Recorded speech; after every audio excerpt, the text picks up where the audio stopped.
हाँ जी, good morning. आज room change है क्या आपका? क्यों? हाँ, ट्रांसफर कैसे हो गया आपका? हाँ, क्या? होली के बाद में इस क्लास में भेज दिया? अच्छा, वहां होली खेल खेल के खराब कर दिया होगा उसको। अच्छा, और संख्या इतनी कम कैसे है? होली की छुट्टियों में लोग घर गए, अभी तक आए नहीं। अच्छा, तो कब आएंगे? मंडे? अच्छा भाई, बुधवार तक तो छुट्टियां थी, 3 उन्होंने अपनी तरफ से कर ली। इतने चलता है। हाँ? अच्छा, उन्होंने ऑनलाइन ले रखा है तो उन्होंने को अच्छा ऑनलाइन दे दिया कि भाई आप आओ तो आओ, मत आओ तो मत आओ। 7 दिन का? अच्छा, महीने के लास्ट 7 दिन जाए तो सबको क्या मिल जाता है? ऑनलाइन मिल जाता है। सही है, ये भी सही बात है। देना ही चाहिए आपको ऑनलाइन। नॉर्मली है ना, कई बार मेरे से कोई स्टूडेंट आके मिलता है कई बार की, सर फीस अफोर्ड नहीं कर सकता और मेरे को ऑफलाइन एडमिशन लेना है, मेरी फीस कम कर दो। तो मैं उसको कहता हूँ कि यार तू ऑनलाइन पढ़ ले। तो हमारी ऑफलाइन की फीस है 1,04,000 और ऑनलाइन की 61,000, तो वो पढ़ ले। कई बार कोई स्टूडेंट कहता है कि सर ये भी मेरे तो बहुत ज्यादा पड़ता है, 61,000 भी नहीं है। तो यार वो रिकॉर्डेड जो बैच है उसकी शायद 26,000 रुपए, 22, पर वो जीएसटी करके शायद 26 होता है मेरे समझ में। तो वो पढ़ ले तू, और इस बात की गारंटी मैं देता हूं तेरे की कि हम ऑफलाइन में जितना लिखाते हैं या समझाते हैं उससे ज्यादा उस रिकॉर्डेड में, कि वो रिकॉर्डेड बैच जब भी हमने रिकॉर्ड किया तो हमने इस बात को पहले समझा था कि यार ऑफलाइन में 4 लाइनें कम भी लिखवा देंगे ना, कोई फर्क नहीं पड़ता। बच्चा दूसरे दिन खुद ही पूछ लेता है, सर ये बताओ ये बताओ ये बताओ, अपने बता देंगे, समझा देंगे, लिखना नहीं है भाई, समझ लो। पर रिकॉर्डेड में बच्चे के पास पूछने का तो ऑप्शन ही नहीं है अपने पास, तो उसको तो सारी बातें बता दो यार। तो उसके नोट्स में भी सारी बातें लिखी गई, क्लास में सारी बातें बोली भी गई, बस उसमें लिखवाना था नहीं, खाली बोर्ड पे समझाना था। तो सारा लिख लिया, बोर्ड पे समझा दिया, नोट्स दिए उनमें भी लिखवा दी।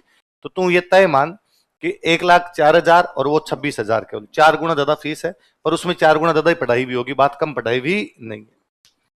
स्टूडेंट के बार कहता है अपने पास तो 26,000 ही नहीं है।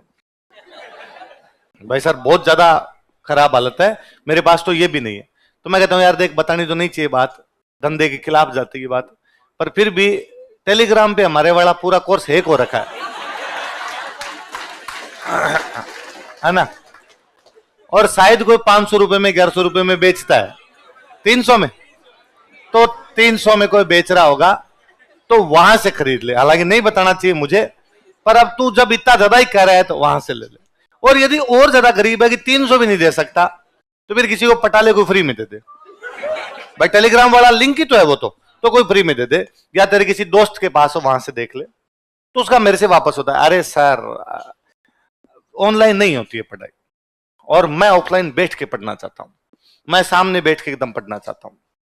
बात तो ये भी सही है तेरी, पर यार यदि नहीं हो सकता तो वैसा भी तू कर सकता है। तो एक तरफ तो स्टूडेंट की व्यथा ये है कि सर जैसे भी करके मेरे को ऑफलाइन पढ़ाओ, मैं ऑनलाइन पढ़ नहीं सकता, जबकि ऑनलाइन में उसके पास फ्री से लेके 61,000 तक के 3-4 वर्जन है ना, किसी का भी पालन कर सकता है, कैसे भी वो पढ़ सकता है।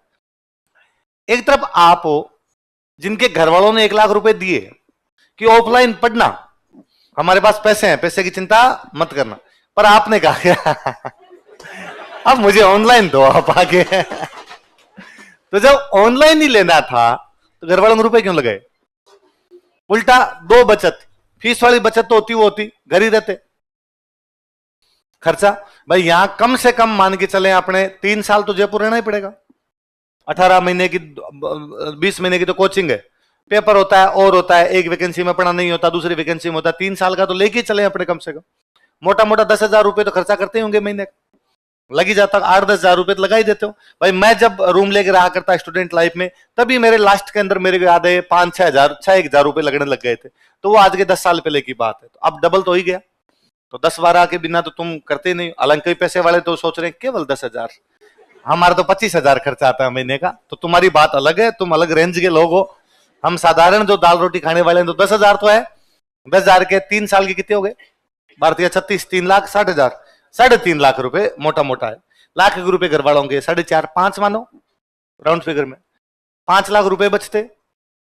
समय आना जाना, यहां परेशानियां, सो पीजी में आलू खाने दोनों टाइम, है ना, बीमारी लेके जाओगे पक्का, 3 साल में गंभीर बीमार पड़ोगे एक बार बीच में, जिसके में डॉक्टर कहेगा ऐसा अंदर से खत्म हो रखा है सारा कुछ सामान, क्योंकि ढंग का खाना तेरे को मिलता घर पे रहते, मम्मी का लाड़ दुलार भी मिलता है ना, घर वाले खाना भी अच्छा खिलाते। आजकल तो घर में भी ऐसा नहीं है एकदम, अपने घरों के अंदर भी कि एकदम ही पढ़ाई का माहौल ना हो, अब है। पहले अपने इसलिए भी कहते थे पढ़ाई का माहौल नहीं है क्योंकि ज्वाइंट फैमिली होती, एक साथ में 15-20 लोग रह रहे हैं, बुआ जी के 4 टाबर आए हुए हैं, 4 अपने इधर कोई चुन्नू मुन्नू भतीजे खेल रहे हैं, तो टाबर पढ़ने नहीं देते। अब वो भी समस्या इतनी ज्यादा नहीं है, घर वाले भी अब इतने ज्यादा आपके करियर पे फोकस करते हैं कि घर वाले भी कहते हैं खेत का काम नहीं करना, तुम अपने पढ़ाई पे ध्यान दे, तो आपसे दूसरे काम भी नहीं करवाते, कितनी चीजें बचाते।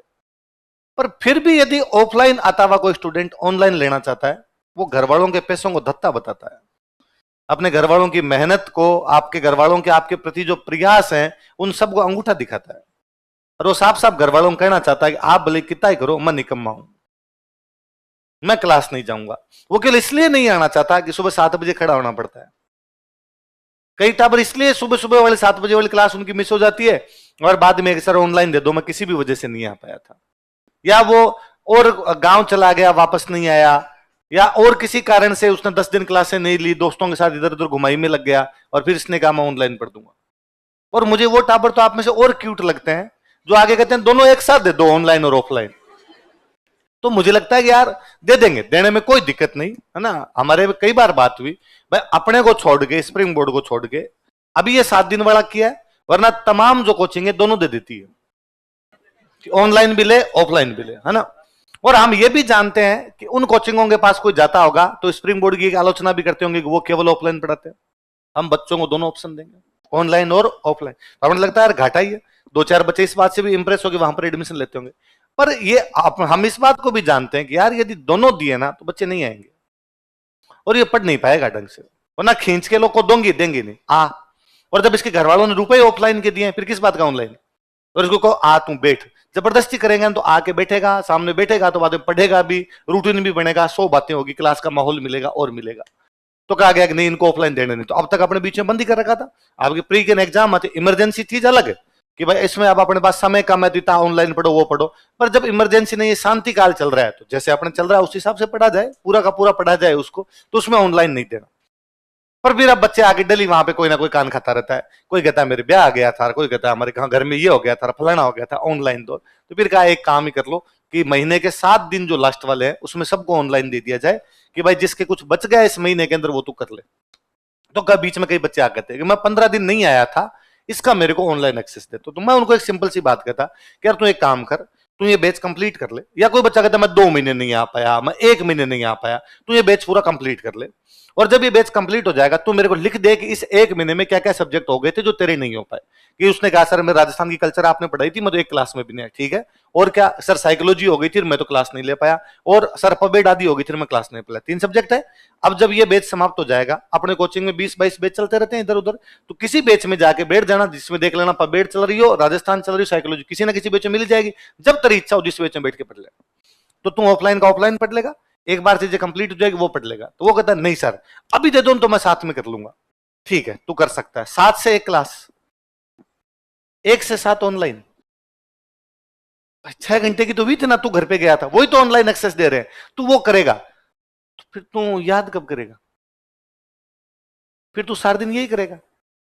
और तू यकीन मान अब जब तू केवल ऑफलाइन आता है तो 7 से 1 ऑफलाइन आता है, 6 घंटे घर पे बैठ के नहीं पढ़ता, वापस इन चीजों को 6 घंटे रिवीजन नहीं करते आप, तो 6 घंटे वो मोबाइल पे कैसे देख लेगा। पर फिर भी उसका एक नहीं, तुम दे दो मैं भले देखूं नहीं देखूं, मैं तुम्हें कोई लेना देना नहीं है मेरे से, मैं पढ़ूं नहीं पढ़ूं। तब मुझे कई बार लगता है कि यार बच्चों का जितना ज्यादा ध्यान रखते हैं ना वो उतनी ज्यादा गालियां निकालते हैं, इसलिए ध्यान नहीं रखना। ये तो पूरा ही वो बिजनेस मॉडल ही हो जाना चाहिए कि ले ऑनलाइन ऑफलाइन हमने दे दिया पढ़ ले, तेरी मर्जी है, पढ़ तो पढ़, मत पढ़ तो मत पढ़।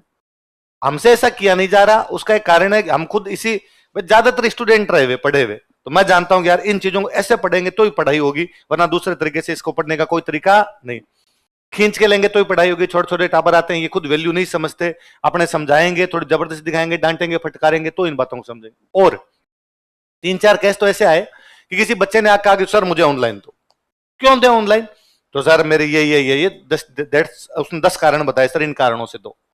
तो भगवत सर ने 1-2 के पापा को फोन मिला दिया, नंबर पड़े कि ये बच्चा आपका ऑनलाइन लेना चाहता है। घर वालों को पता भी नहीं कि ऑनलाइन लेना चाहता है। घर वाले उधर से गालियां निकाले, ऑनलाइन कैसे लेना चाहते हो? हमने जब 1,04,000 फीस जमा करवाई है तो आप ऑनलाइन क्यों पढ़ाओगे इसको? अरे हम नहीं पढ़ा रहे, ये लाल कह रहा है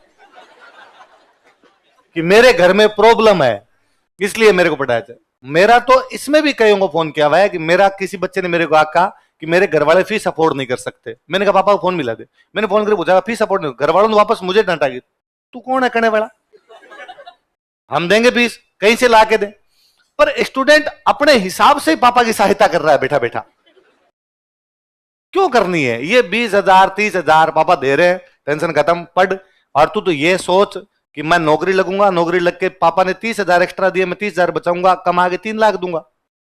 या तो तेरे मन में यह है कि अपने से नौकरी आज लगी जाए कल लगी जाए, तो पापा के जितने बचाए जाए 30,000 भी बचाए जाए तो अपने बचाएं। इसलिए घर वाले आपकी पढ़ाई में, आपके रहने में, आपके पैसे खर्च करने में किसी प्रकार की कोई कोताही बरतते नहीं। इसलिए आपके साथ दिक्कत ही होगी कि जब कभी आप असफल होते हो ना, तो आदमी किसी ना किसी दूसरे पे ढालता है कि भाई मैं असफल क्यों हो गया, तो वो कहता है भाई मेरे को तो घर वालों ने पढ़ाया नहीं ढंग से, ऑनलाइन दिला दिया था, हमें तो ऑफलाइन दिलाया नहीं था। यदि ऑफलाइन होते वहां जाके पढ़ते तो क्या पता हम क्या कर देते, वो नहीं कह पाओगे।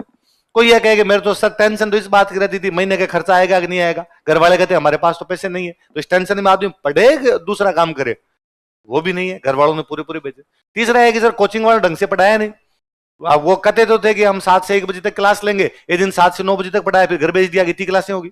एक दिन 7 से 9 क्लास हुई, 9 से 11 कहा गया अब क्लास नहीं होगी, 11 से 1 वापस क्लास होगी, 2 घंटे तक हम बाहर बैठे रहे, वो भी तुम नहीं कह पाओगे। सर कोचिंग वाले हमारे टेस्ट नहीं लेते थे, तो वो तुम्हारी आत्मा चीख चीख के कहेगी कि तूने नहीं दिए, बाकी टेस्ट तो हुए थे। क्यों तुम ये कहोगे हमारा आंसर राइटिंग प्रैक्टिस नहीं हुई थी, तो तुम किसी को बहाना और नहीं बना पाओगे। वरना क्या आदमी बहाना बना के जीव राजी कर लेता है, ये कारण थे इन वजह से मेरा नहीं हुआ, वो भी नहीं होंगे, तब आदमी को जरा अजीब फील होता है जब वो बहाना भी नहीं ढूंढ पाता ना, उसे लगता है अपने तो असफल होने के पीछे कोई बहाना भी नहीं, तो अब तो अपने करना पड़ेगा कि अपने अपने लक्षणों की वजह से असफल हुए थे। इसलिए प्लीज कोचिंग कहेगी तुम्हें कि 7 दिन का ऑनलाइन ले लो, मत लिया करो, पढ़िए। जब घर वालों ने भेजा है यहाँ पे बैठने के लिए भेजा है, यहाँ पे पढ़ने के लिए भेजा है, उसको लेना बंद कीजिए। मैं वापस कहूँ, वापस कोई इमरजेंसी हो जाए कि भाई हमारे पास और कोई चारा ही नहीं था कोचिंग आने का, उसको छोड़ के कभी कोचिंग अब्सेंट नहीं करनी।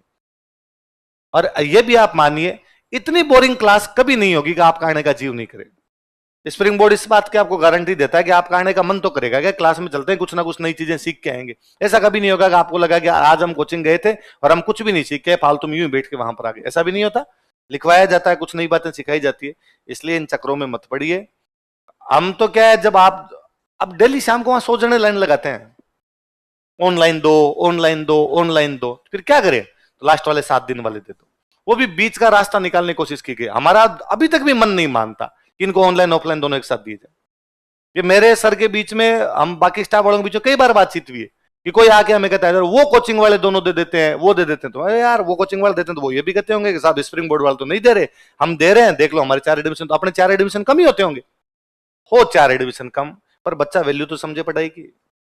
और जो दोनों लेता है, एक तो क्या ऑनलाइन वो लोग लेते हैं जो किसी वजह से नहीं आ पाते, जैसे कोई सर्विस में है ना। मैं ऐसे खूब सारे लोगों को जानता हूं कि फौजी है, कश्मीर में पोस्टिंग है या कहीं पोस्टिंग है, और वो ऑनलाइन पढ़ रहा है क्योंकि उसको पता है मैं जा नहीं सकता।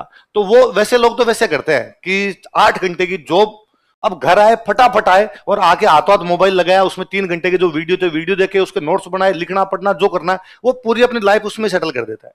या हाउसवाइफ, वो लड़कियां जो नहीं आ पाती किसी वजह से, ससुराल वाले नहीं भेजते, घर वाले नहीं भेज रहे किसी वजह से, ऐसी कोई लड़कियां वो पढ़ पाए। या कोई डिसेबल पर्सन, कि कोई दिव्यांग है और है यहां पर नहीं आ पाते, ऐसे लोग वो वास्तव में पढ़ते हैं। बाकी वाले यदि यहां आ भी सकते हैं, यहां रह भी सकते हैं, यहां पढ़ भी सकते हैं, क्लास आ भी रहे, फिर भी यदि ऑनलाइन लेते हैं वो नहीं पढ़ते।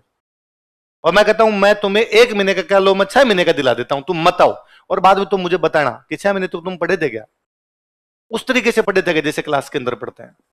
इसलिए इन चीजों को बंद कीजिए, ये चीजें अपने नहीं करनी। पढ़ाई का तरीका यही है कि हम डेली आए, डेली पढ़ें, डेली जो पढ़ाया जाए उसका रिवीजन करें, डेली का डेली रिवीजन करें। एक भी दिन ऐसा ना जाए कि आज पढ़ाया था इसका रिवीजन कल पे छोड़ दिया। आपने कभी नोटिस करके देखना कि जैसे मान लो मैंने आज आपको कुछ भी पढ़ाया, एक कोई टॉपिक पढ़ाया, अजमेर के चौहान पढ़ा दिया आपको, आज का आज घर पे जाके पढ़ लो उसको, 2 घंटे क्लास थी, आज का आज घर पे जाके पढ़ा, 2 घंटे और लग जाएंगे, या 1.5 घंटा लगेगा, 1 घंटा जीता लगा आपको, कि मान लो आपको 1 घंटा लगा, 2 घंटे की चीजें रिवीजन की, 1 घंटा लगा आपको, 3 पेज लिखवाए मैंने, 3 पेज को रिवीजन किया, 1.5 घंटा लगा। आप उस दिन मत करो, आपको मैं अगले दिन करूंगा उनको, आपको 1.5 की जगह 2 लगेंगे। आपको कि मैं 2 दिन नहीं करूंगा, 3 दिन करेंगे, वो 2 की जगह 2.5 लगेंगे, और आप 3 दिन छोड़ दो, चौथे दिन याद ही नहीं होगा। और आप एक दिन क्लास बंक कर दो, वो क्लास आओ मत आप, और बाद में नोट्स लेके पढ़ने की कोशिश करो, जिंदगी में याद नहीं है। और याद भी हो जाएंगे तो कभी अंदर से कॉन्फिडेंस नहीं आ पाता कि अपने याद हुए कि नहीं हुए। मेरा स्प्रिंग बोर्ड में एडमिशन लिया हुआ है 13 जुलाई 2010, वो बैच शुरू हुआ था 6 जुलाई 2010 को।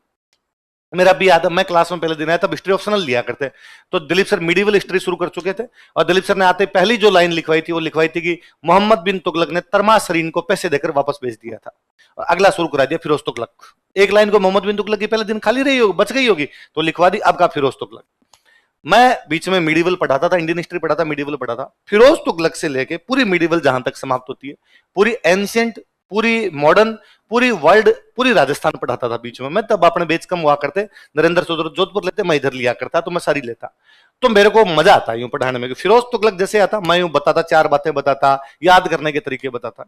फिरोज तुगलक से पहले वाला मोहम्मद बिन कासिम का 712 में आक्रमण, अरबों का आक्रमण, वहां से लेके फिरोज तुगलक, वो जो 15-20 पन्ने जो मैंने क्लास में बैठ के नहीं पढ़े, क्योंकि मैं क्लास में एब्सेंट था। लास्ट में वो जब पेपर आने वाला था, दिलीप सर ने एक दिन बिठा के नोट्स दे दिए, मैंने याद कर लिए, मुझे याद है उन जब भी क्वेश्चन आया मेरा क्वेश्चन हमेशा सही हो गया। फिर भी क्लास में पढ़ाते समय मेरे कभी कॉन्फिडेंस नहीं आया। मैं जब भी वो 10 पन्ने पढ़ाते, 3-4 क्लासें लगती है, एक दिन मोहम्मद बिन कासिम वाली क्लास लगती है, फिर ये मोहम्मद गौरी वाली, गजनी वाली ये पढ़ाते हैं लगती है, फिर वो अलाउद्दीन खिलजी वहां तक तुगलक तक आते आते 5-6 क्लास का जुगाड़ होता है। वो 5 क्लासें मैं जब भी क्लास में पढ़ाता, मेरा जीव करता कि बता नहीं बच्चे क्या पूछ लेंगे, और ये कोई क्वेश्चन पूछ लेंगे जो तेरे को नहीं आएगा। हालांकि मेरा अंदर ही अंदर ये कहता कि नहीं, क्या पूछ लेंगे यार, मैं ज्यादा जानता हूं इनसे, और मैं सारे पुराने क्वेश्चन मेरे देखे हुए, मेरे सारे क्वेश्चन सही होते हैं, और मेरे से ऐसा कोई क्वेश्चन ये नहीं पूछ सकते जो मुझे नहीं आएगा, और यदि पूछ भी लेंगे तो अपने कह देंगे यार आज नहीं आ रहा, कल बताएंगे, क्या फर्क पड़ता है।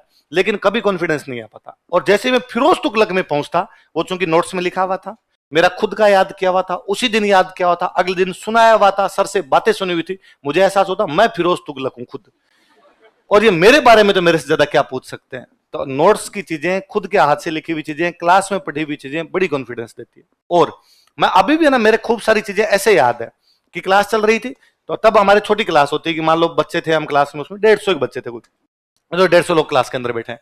और मेरे अभी याद है कई चीजें कि सर ने किताब लिखाई कि कालिदास की बुक का नाम है रघुवंश, है ना, और दिलीप सर ने क्लास में कहा कि रघुवंश भगवान राम का वंश था, भगवान राम रघुवंशी थे, इसलिए इस बुक के अंदर है ना, और भगवान राम की जानकारी मिलती है। तो वही है भगवान राम, भाई कालिदास की बुक पढ़ते हैं, अभिज्ञान शाकुंतलम, दुष्यंत और शकुंतला की जानकारी मिलती है, विक्रम उर्वश्यम, पुरुरवा और उर्वशी की जानकारी मिलती है, ये पढ़ते हैं, ऋतु संहार, मेघदूत, उसकी सारी, तो उसमें भी लिखते भगवान राम की जानकारी। तो मेरा भी याद है, मेरे उसमें क्लास में हमारे साथी वो अब आरएस हो गए, तो उन्होंने क्लास में कहा कि सर भगवान राम का वंश रघुवंश नहीं था, भगवान राम इक्ष्वाकु वंशी थे।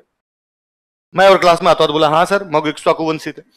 सर ने उनको वापस कहा कि अरे इक्ष्वाकु वंशी थे, तू ये बात लिख ले, रघुवंश किताब लिख ले। हाँ ठीक थे, इक्ष्वाकु वंशी थे, पर यहाँ पर अपने बात याद ये करनी है, रघुवंश वाली याद करनी है, और तू बड़ा याद रखता रहे इक्ष्वाकु वंशी थे। तो उन्होंने इक्ष्वाकु से लेकर राम जी तक की सारी पीढ़ियां गिना दी, इक्ष्वाकु के बाद कौन हुए, उसके बाद कौन हुए, उसके बाद कौन हुए, राम जी तक। मेरा अब भी, मैं जैसे किसी क्लास के अंदर जब पढ़ाता कालिदास की रघुवंश, मेरे पहले दिमाग में आता कि महिपाल जी ने इक्ष्वाकु से लेकर राम जी तक की पूरी सुनाई थी। मेरे से कभी अब मैं ठीक है, आप तो टीचर हो गया तो याद ही रहने है, स्टूडेंट लाइफ में भी ये कभी मैं भूलता नहीं था कि रघुवंश किसकी बुक है, मेरा हमेशा याद आता रघुवंश मतलब किसकी है। मेरा भी मेरे रूममेट, उन्होंने मेरे से एक दिन पूछा कि हमें पढ़ते हुए कई दिन हो गए, तो उन्होंने पूछा है कि हसन निजामी की बुक है ताजुल मासिर, इनमें आदमी कौन और बुक कौन सी है, कि वो याद करते डल जाएगा हसन निजामी ताजुल मासिर, हसन निजामी ताजुल मासिर। तो मैंने कहा आप छोड़, तेरे याद नहीं हो तो अपने याद करने की आवश्यकता नहीं, अपने याद रखना है, यदि हसन निजामी आए तो ताजुल मासिर करना है, ताजुल मासिर आए तो वो सवाल पूछ सकते हैं, राइटर दे दिया तो किताब बताओ, किताब दे दी तो। मैं आज दिन तक आपको जब भी लिखवाता हूं हसन निजामी की ताजुल मासिर, मुझे वो मेरे रूममेट याद आते हैं, उन्होंने यार अपने से ये क्वेश्चन पूछ लिया था कि हसन निजामी और ताजुल मासिर में से आदमी कौन सा है और दूसरा कौन सा है।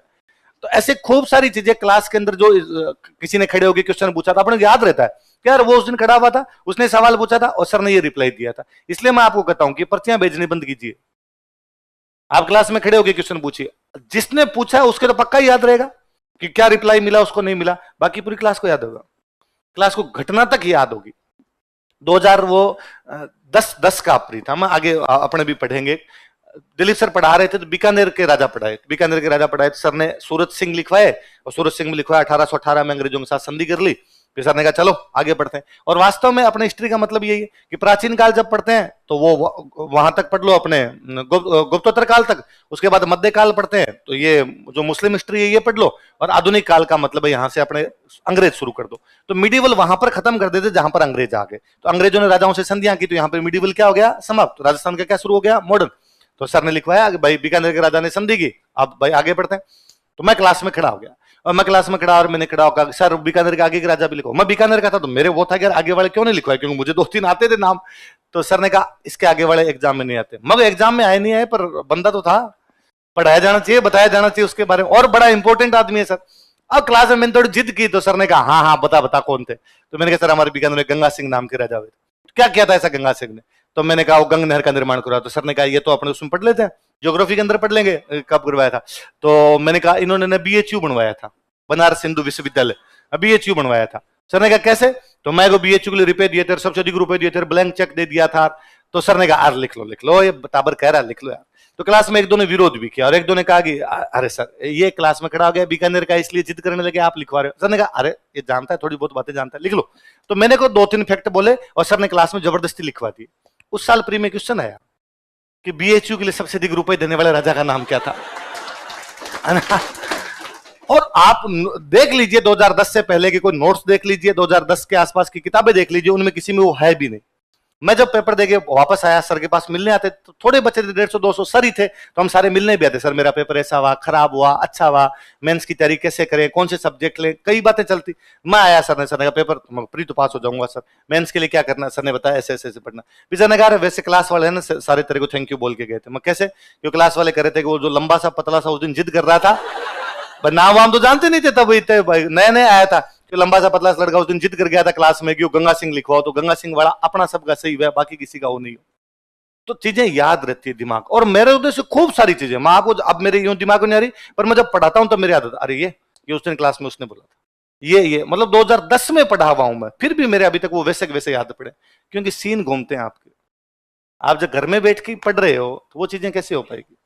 ऑनलाइन पढ़ाई तब है जब हमारे पास यहां आने का ऑप्शन नहीं, तब है कि हम थोड़ी अतिरिक्त मेहनत करें। मेरे कोई पूछता है कि सर ऑनलाइन में क्या करना पड़ेगा, केवल तेरे को खुद को डिसिप्लिन होना पड़ेगा कि भाई यहां क्या है कि यहां आपके साथ है कि भाई जो बच्चे आप रेगुलर आते हो तो आपको भाई 7 बजे उठ के जाना ही पड़ेगा। 7:15 सर क्लास शुरू कर देंगे तो अपने को 7 बजे उठ के जाना है। अपने को 7 से 9 क्लास होगी, 9 से 11 क्लास होगी, 11 से 1 होगी, अगले दिन सर पूछ लेंगे, टेस्ट लेंगे, क्लास में खड़ा कर देंगे, तो अपने 100 बातें सोच के पढ़ लेते हैं। ये ऑनलाइन होता है, आपको भी पता है 7 बजे वो क्लास सेम शुरू हो जाएगी लाइव, पर आपको लगता है कि 7:30 भी तो कर सकता हूं, आधे घंटे की नींद और ले लूं, आधे घंटे का जो बच जाएगा बाद ले लूंगा, तो वहां आप में थोड़ा सा आलस आ जाता है। यहां आपको लगता है कि यदि मैं 7:30 गया और यदि सर ने इतने भरी क्लास में पूछ लिया लेट क्यों है, क्या जवाब देंगे अपने? तो अपने सोचते हैं 4 बातें कि यार इससे अच्छा तो आधे घंटे जल्दी उठ के चले जाते हैं। तो यहां पे आप डिसिप्लिन नहीं हो तो भी कोचिंग कर देती है, माहौल कर देता है। फिर आपको लगता है कि ये 7 वाला जब याद करके आया तो मेरे क्यों नहीं हुआ? आपके क्या पता होता कि नहीं होता, मेरे तो ऐसे खूब यूं ये ईर्ष्या का भाव आता था कि यदि क्लास में किसी ने सुना दिया और मेरे को उस दिन याद नहीं हुई तो मुझे लगता था या तो इसको मार दूं, इसको कैसे याद था, मेरे याद नहीं था, या तो हत्या की जाए इस आदमी की, या आज की पूरी रात काली की जाए, अपने याद करके आएंगे। वैसे कैसे हो सकता है कि यार इसको याद हुए थे अपने को याद नहीं हुए थे? तो वो एक हेल्थी कंपटीशन जो होता है उसकी भावना उत्पन्न होती है। इसलिए पढ़ा कीजिए, आया कीजिए, और इस बात के लिए घर वालों को बार बार थैंक यू बोला कीजिए कि उन्होंने पढ़ने के लिए भेजा है, उन्होंने ऑफलाइन के पूरे पैसे जमा कराए हैं। यदि वो कह देते, आपको घर वाले कह देते कि नहीं भाई रे अपने तो ऑनलाइन पढ़े, इतने रुपए यहां पर पढ़, क्या कर लेते? पढ़ते ना। घर वाले कह दे तो अपने को पढ़ना ही पड़ता। पहले घर वालों ने कहा नहीं तू जा, हम तेरे पीछे खड़े हैं, तेरे को चिंता करने की कोई आवश्यकता नहीं है, तेरे को जितने रुपए चाहिए भेज दे। अभी भी घर वाले ये कहते होंगे। अभी मेरे पास कई बार कोई बच्चे कहते हैं कि सर मेरे 10,000 रुपए लग गए, किसी चीज में गिर गए, मेरे से लग गए सर, तो सर ये 10,000 रुपए मैं फीस नहीं है मेरे पास, बाद में जमा कराऊंगा, या सर आप दे दो मेरे को। तो मैं कई बार उनको कहता हूँ मेरे से ले जा, कोई बात नहीं, तो मेरे से 10,000 रुपए ले जा, मेरे को दे देना, तेरे पास जब हो तब दे देना। पर फिर भी मैं ये कहूंगा, तेरे को एक सलाह और दूंगा, तो घर पे बता दे। तो कहता है कि सर नहीं घर पे बताते पापा मार देंगे, कर दे। कुछ ही नहीं कहेंगे, एक बार डांटेंगे। घर वाले पैसे के मामले में कभी नहीं चाहते कि उनके टाबर को किसी प्रकार की दिक्कत आए। बताओ एक दिन तो यदि आप कभी रात को यूं फोन कर दो ना, मुझे 5 लाख चाहिए, इस प्रकार की परेशानी होगी, वो बाद में पूछेंगे क्यों चाहिए, पहले लेके आएंगे। भले वो कर्जे पे लेके, भले और कहीं से लेके, बाद में भले आपको कूटे पकड़ के कहां लगा दिए, क्यों कर दिए, है ना, 10 बातें हो जाए। तो आप घर वालों को इतने हड़के मत लिया करो। घर वाले यार हमारा पूरा सहयोग करने वाले लोग हैं। क्या पढ़ा हमने लास्ट क्लास में, कहां तक पढ़ा? अच्छा, अरे एक बताओ, मैंने पृथ्वीराज